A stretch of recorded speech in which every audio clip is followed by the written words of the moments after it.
Hello दोस्तों, स्वागत है आप सभी का हमारे यूट्यूब चैनल स्टडी विद जीवन में। तो आज यूके ट्रिपल एस सी की अपडेट के तहत हम देखेंगे सहायक अध्यापक का जो रिजल्ट अटका हुआ था उससे रिलेटेड जानकारी, और UK triple S C calendar से रिलेटेड भी कुछ अपडेट आई है, उसके बारे में भी आपको बताएंगे। इससे पहले चैनल पर आप नए हैं तो इसे लाइक, शेयर और सब्सक्राइब ज़रूर करें। ये जानकारी आपको हमारे टेलीग्राम चैनल, व्हाट्सएप चैनल के माध्यम से भी प्राप्त होती है। उसके लिंक भी वीडियो के डिस्क्रिप्शन में दिए गए हैं। एक्चुअली आज मैं घर से बाहर कहीं हॉस्पिटल में आया हुआ, तो आवाज़ थोड़ा दिक्कत करेगी, तो आप लोग ऐसे ही एडजस्ट कर लीजिएगा। तो सबसे पहले हम देखेंगे सहायक अध्यापक परीक्षा से रिलेटेड। जैसा कि आप लोगों को याद होगा, आयोग ने 2 रिजल्ट जारी करे थे, जिसमें कुछ लोग अंदर हो गए थे, कुछ लोग बाहर हो गए थे। तो उसी बीच क्या हुआ था, हमारे माननीय हाईकोर्ट ने रिजल्ट पर कुछ समय के लिए रोक लगा दी थी, जिसके बारे में मैंने बता दिया था। जिसमें याचिकाकर्ताओं द्वारा क्या कहा गया था कि central institute of educational technology से संबंधित वैकल्पिक सवाल का सही जवाब लिखा हुआ था, पहली जो आंसर की आई थी। लेकिन उसके बाद जो संशोधित आंसर की आई, उसमें उसको गलत आंसर घोषित कर दिया गया। इस वजह से उनके अंक कम हो गए, जो याचिकाकर्ता थे हमारे, उनके अंक कम हो गए, जिससे हाईकोर्ट ने माननीय आयोग से एक हफ्ते में जवाब तलब किया था। तो इसी क्रम में ये घटनाक्रम हमारे माननीय शिक्षा मंत्री के पास भी पहुंचा था। तो उन्होंने भी इस विषय में बढ़िया सा आश्वासन दिया छात्रों को कि आपके साथ अन्याय बिल्कुल नहीं होगा।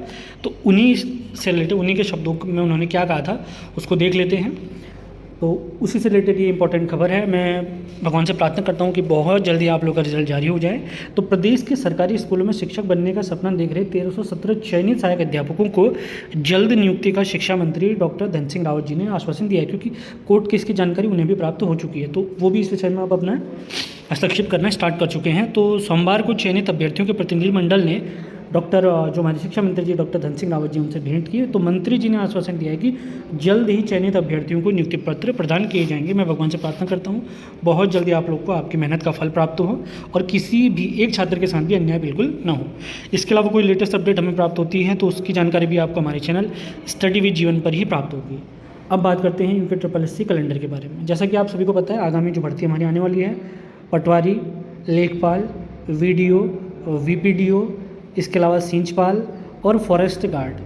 तो प्राप्त जानकारी के अनुसार हमें जानकारी प्राप्त हो रही है कि शायद आयोग जो ग्रेजुएशन लेवल वाली पोस्ट है उनको एक कर सकता है, जिसमें पटवारी, लेखपाल, वीडियो, वीपीडीओ इनको एक साथ जारी करने का प्लान इनका चल रहा है। और इसी के साथ सींचपाल और फॉरेस्ट गार्ड पर भी बिल्कुल काम किया जा रहा है। फॉरेस्ट गार्ड अपने बिल्कुल ये मान के चलिए अंतिम चरण में पहुँच चुका है इसका नोटिफिकेशन जारी होने पर।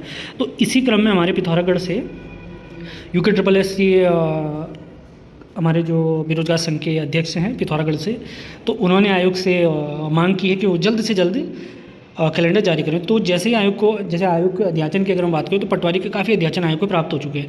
तो उसी क्रम में बेरोजगार संगठन ने सरकार से उत्तराखंड अधीनस्थ सेवा चयन आयोग से वार्षिक कैलेंडर जारी करने की मांग की। अब कैलेंडर से होता क्या है, हमें आइडिया लग जाएगा कि भाई मेरा सींचपाल का पेपर कब है, फॉरेस्ट गार्ड का कब है, वीडियो का कब है, वीपीडीओ का कब है, या पुलिस भर्ती अगर आगे खिसकने वाली है तो उसकी परीक्षा कब है। तो एक टारगेट रहता है, तो हम उसी हिसाब से अपनी तैयारी कर सकते हैं। और एक और अपडेट आप लोग के लिए, जल्द से जल्द अगर आपने ट्रिपल सी का फॉर्म नहीं भरा है तो जल्द से जल्द भर लें।